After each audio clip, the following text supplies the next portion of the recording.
Jadi yang memiliki mukjizat bisa menghidupkan orang mati bukan hanya Nabi Isa saja, tapi Nabi kita Muhammad Sallallahu Alaihi Wasallam juga pernah menghidupkan orang-orang yang sudah mati.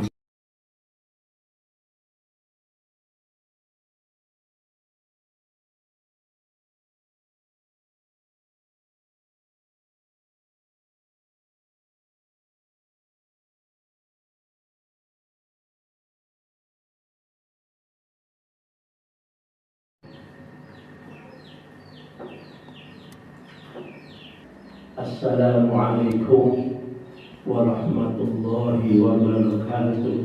Waalaikumsalam warahmatullahi wabarakatuh. Ridha wa ilayhi syafa'ati Rasulillah sallallahu alaihi wasallam wa ila hadratihi wa alihi wa ashabihi wa dhurriyyatihi wa ahli baitihi ajma'in wa ila hadrati jami'i ulama'ina wa awliyaihi خصوصا إلى حضرة سيدنا الشيخ القادم الجيلاني رضي الله عنه وجميع مشايخنا ومشايخ مشايخنا ومجيزنا ومجيز مجيزنا خصوصا إلى حضرة روحي شيخنا ومربي روحنا ومرشدنا الشيخ محمود بن مهدر الشمولي والشيخ محمد علي بن أحمد والشيخ محمد حسب الله والشيخ علي مسلم والشيخ محمد بن مسعود والشيخ محمد أحمد سالم محمود ورسولهم وفروعهم وإخوانهم وأخوانهم ومشايخهم.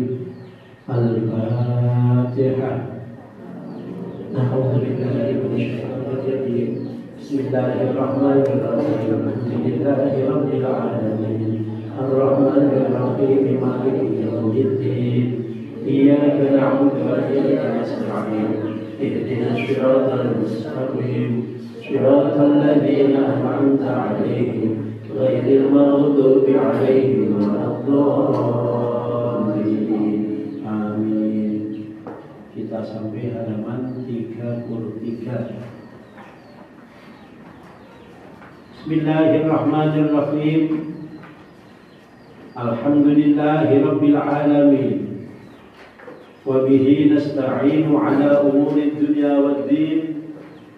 الصلاة والسلام على سيدنا ومولانا محمد وعلى آله وصحبه أجمعين. أما بعد.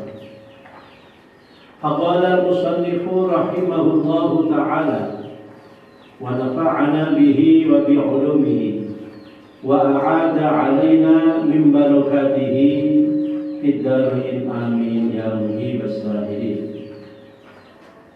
Bismillahirrahmanirrahim.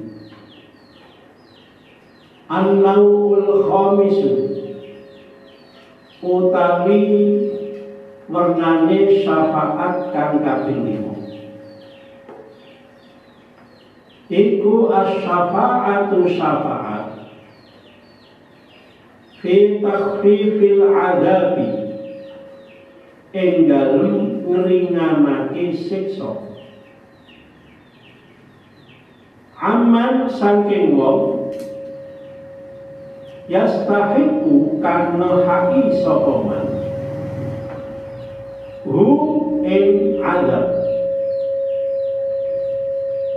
wahia utawi syafa'ah khassatun iku khusus bi Abi Thalib kelawan Abi Thalib amin Nabi hiya pamane Kanjeng Nabi Muhammad sallallahu alaihi wasallam wa khassatun lan khusus bin Nabi kelawan Kanjeng Nabi Muhammad sallallahu alaihi wasallam.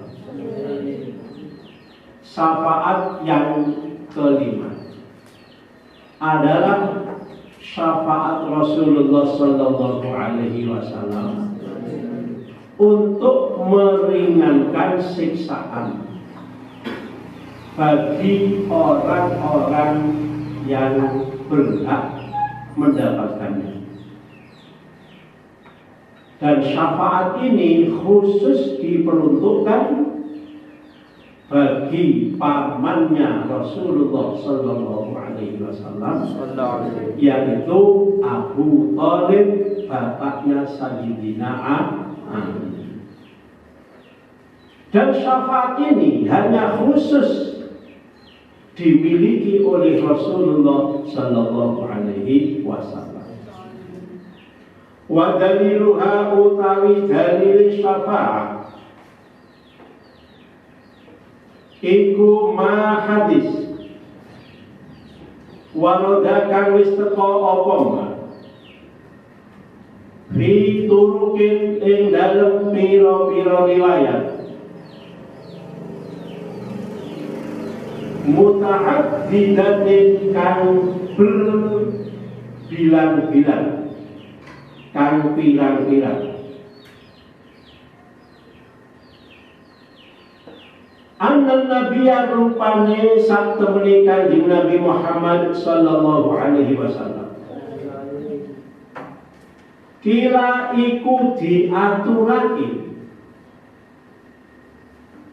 lahu maring Kanjeng Nabi Muhammad sallallahu alaihi wasallam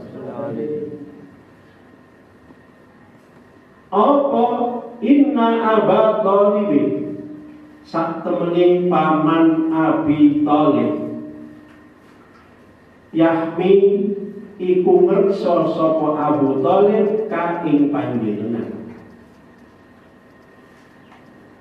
wa yazudu lan nolak bahaya sapa Abu Thalib angkat saking panjenengan wa yuwi lan ngayomi sapa Abu Thalib ka ing panjenengan fahal nafa'ta mongko ana toh saged manfaati sapa panjenengan hu ing Abu Thalib. Qala dawu sapa Rasulullah sallallahu alaihi wasallam na'am hiya wajatu nemuake sapa ingsun hu ing Abu Thalib fi ghamaratin ing dalem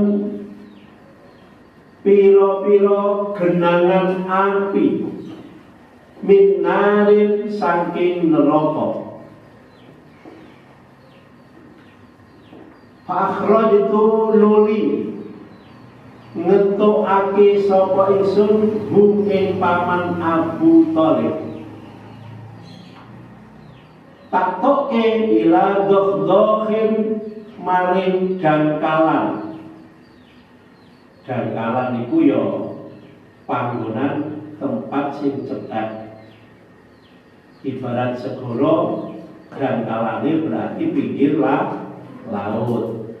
Kalau neraka berarti jangkalannya adalah pinggirin neraka, di mana jangkalan itu tidak banyak apinya, sedikit apinya. Kalau di tengah-tengahnya banyak apinya.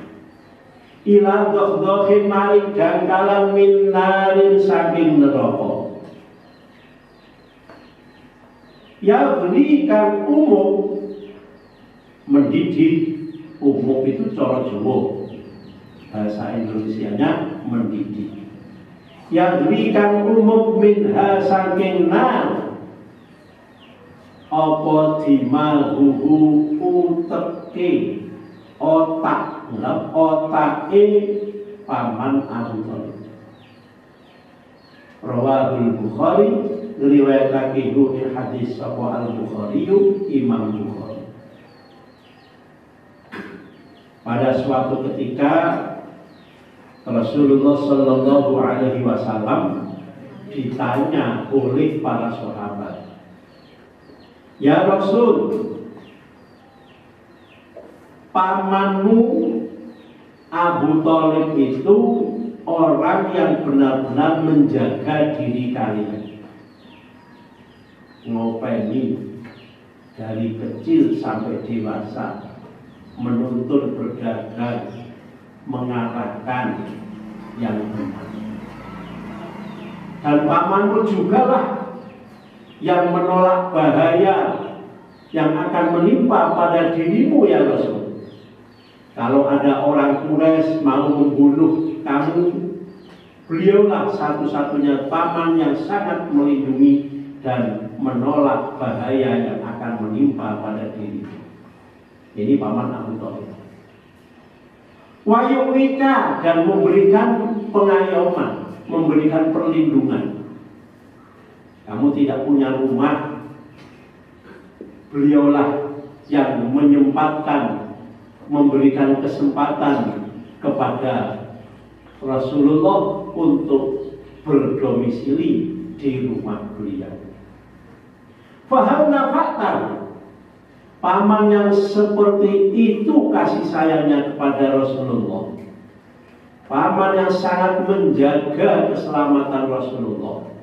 Kira-kira apakah Rasulullah bisa memberikan manfaat bagi dirinya? Rasulullah menjawab, na'am, ya, saya bisa memberikan syafaat kepadanya, saya bisa memberikan manfaat kepadanya. Saya menemukan beliau, yaitu paman Abu Thalib, pada lautan api yang sangat besar di neraka. Lalu saya berusaha untuk mengeluarkan beliau yang asalnya dari lautan api yang sangat dalam. Kemudian saya keluarkan, pindah pada tempat di mana tempat itu sedikit sekali apinya, yaitu dangkalan neraka.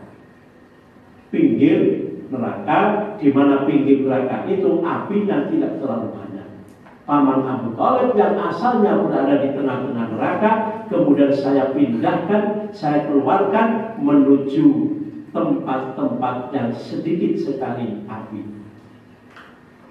Dan api yang ada di neraka ini bisa membuat otaknya menjadi mendidih. Saking panasnya api, otak bisa menjadi mendidih. Ini jawaban Rasulullah. Jadi selama ini di dalam riwayat para hadis memang belum pernah ditemukan bahwa Abu Thalib ini sudah masuk Islam. Tetapi ada jawaban dari Rasulullah bahwa di kemudian hari Rasulullah pasti memberikan manfaat kepada pamannya yang sangat berjasa bagi Rasulullah, yaitu Abu Thalib, bapaknya Sayyidina Ali karramallahu wajhah. Dan terbukti syafaat yang beliau berikan kepada pamannya, yaitu memindahkan Abu Thalib yang berasal dari neraka yang sangat panas, yang banyak sekali apinya, kemudian dipindahkan menuju tempat yang sedikit sekali apinya. Ini membuktikan bahwa syafaat Rasulullah bisa meringankan siksaan orang-orang yang walaupun orang itu termasuk orang yang non-muslim, bisa disyafaati oleh Rasulullah dengan meringankan siksaannya. Waktu qala teman-teman ngendika sapa Rasulullah sallallahu alaihi wasallam fi haqqihi, ing dalem haqqi Abu Thalib. Ngendikane Kanjeng Nabi, la'allahu menawa-menawa Abu Thalib iku tanfa'u manfaati hu ing Abu Thalib apa syafaati sun yaumal qiyamati ing dalem dina kiamat. Fa yaj'alul murid dadake sapa Abu Thalib fi dhakhin ing dalem dangkalan min narin saking neraka. Ya beluhukan nembus. Jadi kabul ini bisa diartikan kemirin mata kaki, kemirin mata kaki, atau ros-rosan tulang. Jadi setiap persendian itu disebut ros-rosan menurut bahasa Jawa. Jadi tulang-tulang yang bersambung itu disebut ros-rosan atau persendian. Nah, saking panasnya neraka itu mampu menembus sampai pada persendian tulang-tulang Abu Thalib, pamannya Rasulullah Sallallahu Alaihi Wasallam.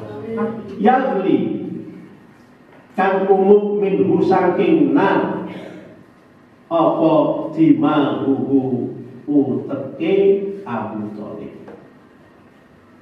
Kanjeng Nabi juga bersabda tentang Abu Thalib ini. Kanjeng Nabi pernah mengatakan la'allahu tanfa'uhu syafa'ati yaumil qiyamah. Mudah-mudahan syafaatku besok di hari kiamat itu mampu atau bisa memberikan manfaat kepada paman Abu Thalib.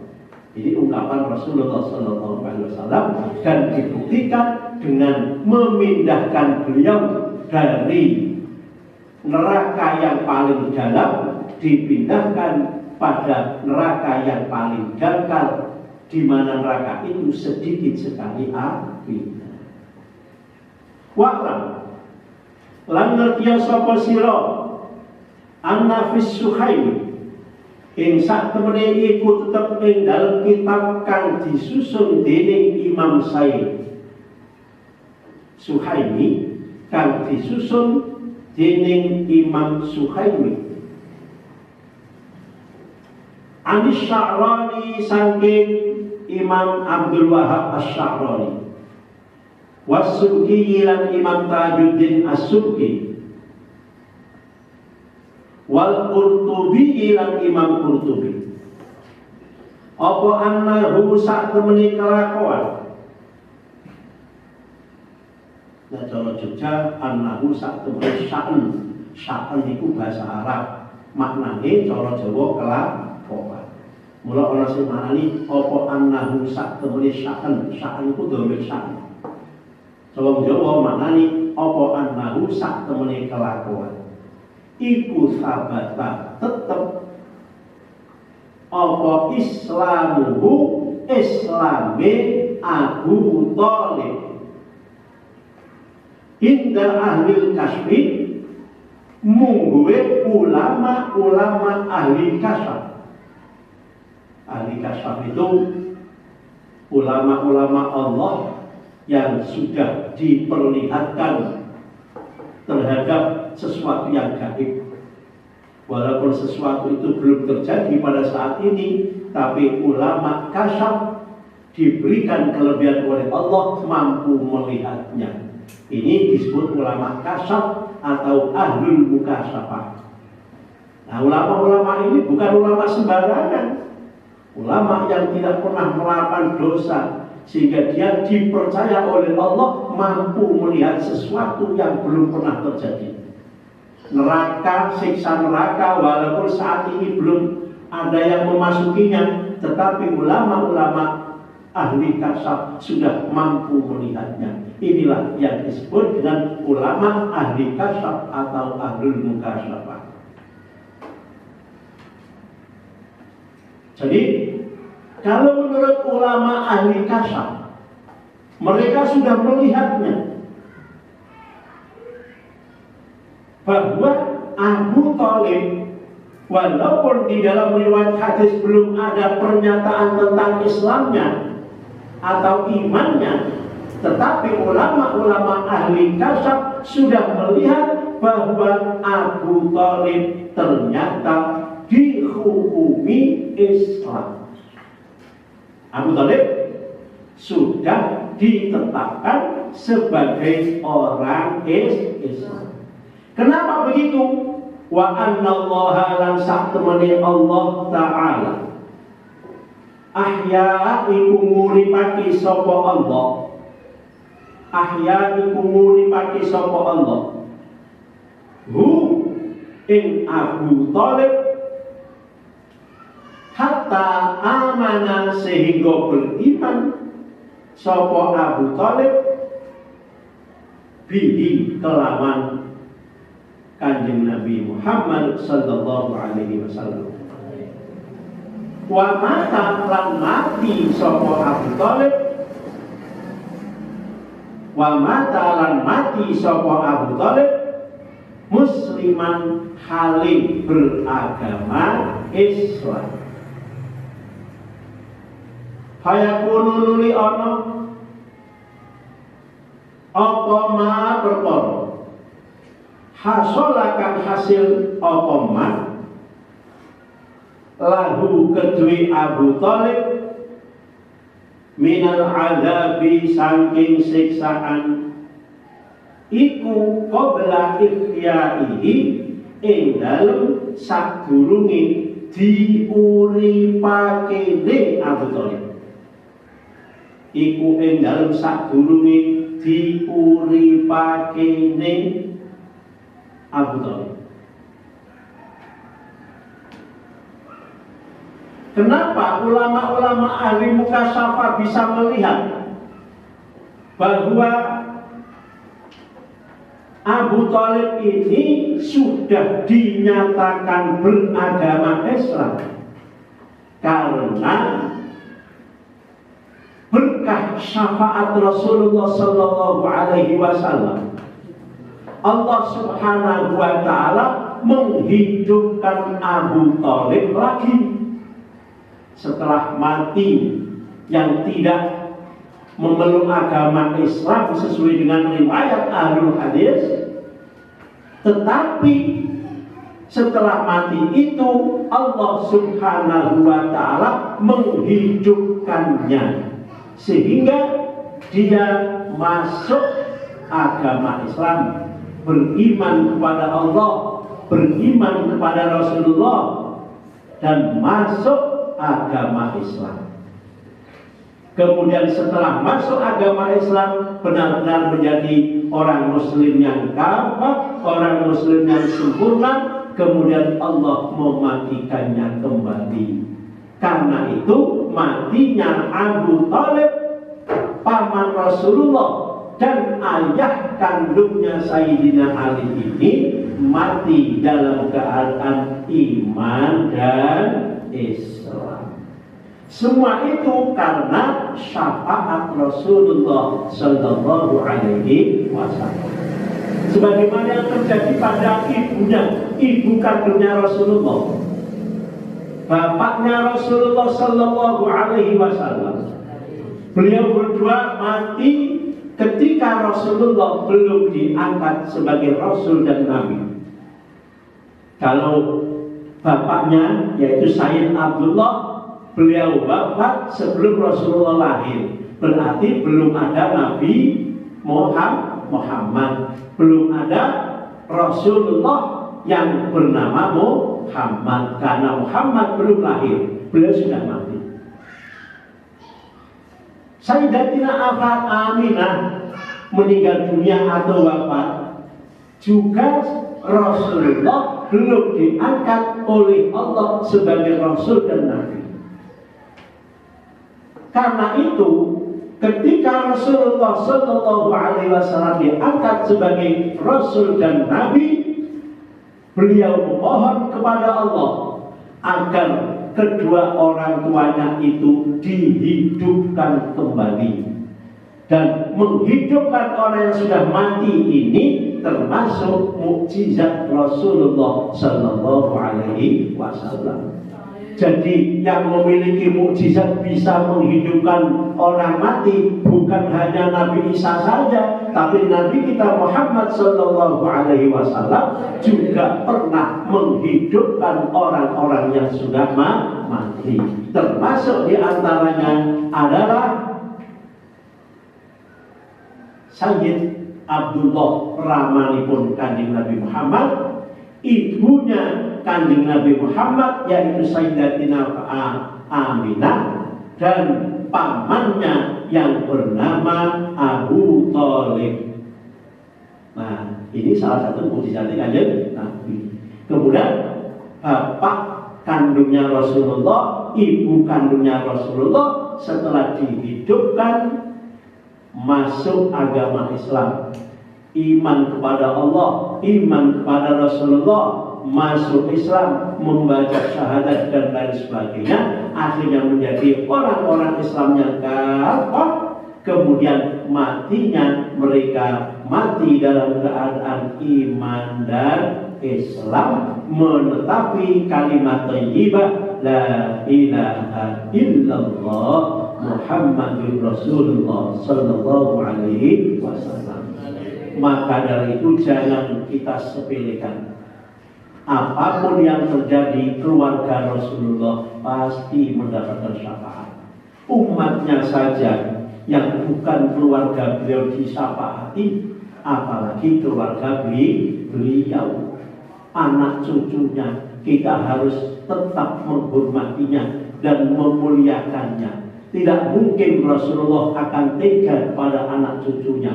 Sejelek apapun akhlaknya, kita tetap husnudzon kepada mereka. Karena mereka memiliki darah daging Rasulullah, dan Rasulullah pasti suatu ketika akan memberikan syafaat kepada mereka. Itulah yang bisa kami sampaikan. Mudah-mudahan pengajian pada hari ini banyak manfaatnya, berkah manfaat di dunia wal akhirah, dan kita semua mendapatkan ilmu yang manfaat. Amin Allahumma amin. Al-Fatihah. A'udzubillahi minasyaitonir rajim. Bismillahirrahmanirrahim. Alhamdulillahi rabbil alamin. Ar-Rahmanir Rahim. Maliki yaumiddin. Iyyaka na'budu wa iyyaka nasta'in. Ihdinas siratal mustaqim. Siratal ladzina an'amta 'alaihim ghairil maghdubi 'alaihim waladdallin. Amin. Walakum. Assalamualaikum warahmatullahi wabarakatuh. Waalaikumsalam warahmatullahi wabarakatuh. Bismillahirrahmanirrahim. Alhamdulillahirabbil alamin. Hamdan yuwafi ni'amahu wa yukafi mazidah. Ya Rabbana lakal hamdu kama yanbaghi li jalali wajhika wa 'azimi sultanik. Allahumma shalli 'ala sayyidina Muhammad wa 'ala ali sayyidina Muhammad kama shallaita 'ala sayyidina Ibrahim wa 'ala ali sayyidina Ibrahim. وبارك على سيدنا محمد وعلى آل سيدنا محمد كما باركت على سيدنا إبراهيم وعلى آل سيدنا إبراهيم في العالمين إنك حميد مجيد. اللهم صل على سيدنا محمد صلاة تنجينا بها من جميع الأهوال والآفات وتقضي لنا بها جميع الحاجات وتطهرنا بها من جميع السيئات وترفعنا بها عندك على درجات وتبلغنا بها أشرف الغايات من جميع الخيرات في الحياة وبعد الممات. اللهم يا الله إنا نسألك الهدى والتقى والعفاف والغنى ونسألك اللطف فيما جرت به المقادير. اللهم اغفر لنا ما أخطأنا وما تعمدنا وما أسررنا وما أعلنا وما أنت أعلم به منا. أنت المقدم وأنت المؤخر، لا إله إلا أنت. يا الله يا رحمن يا رحيم ارحمنا برحمتك يا أرحم الراحمين. اللهم انفعنا بما علمتنا وعلمنا ما ينفعنا وزدنا علما. اللهم إنا نعوذ بك من العجز والكسل والبخل والهرم وعذاب القبر. اللهم آت نفسنا تقواها وزكها أنت خير من زكاها أنت وليها مولاها. اللهم إنا نعوذ بك من علم لا ينفع ومن قلب لا يخشع ومن نفس لا تشبع ومن دعوة لا يستجاب لها. اللهم يا الله إنا استودعناك ما علمتنا فارده إلينا عند حاجاتنا إليه. اللهم إنا استودعناك ما علمتنا فارده إلينا عند حاجاتنا إليه. اللهم إنا استودعناك ما علمتنا فارده إلينا عند حاجاتنا إليه.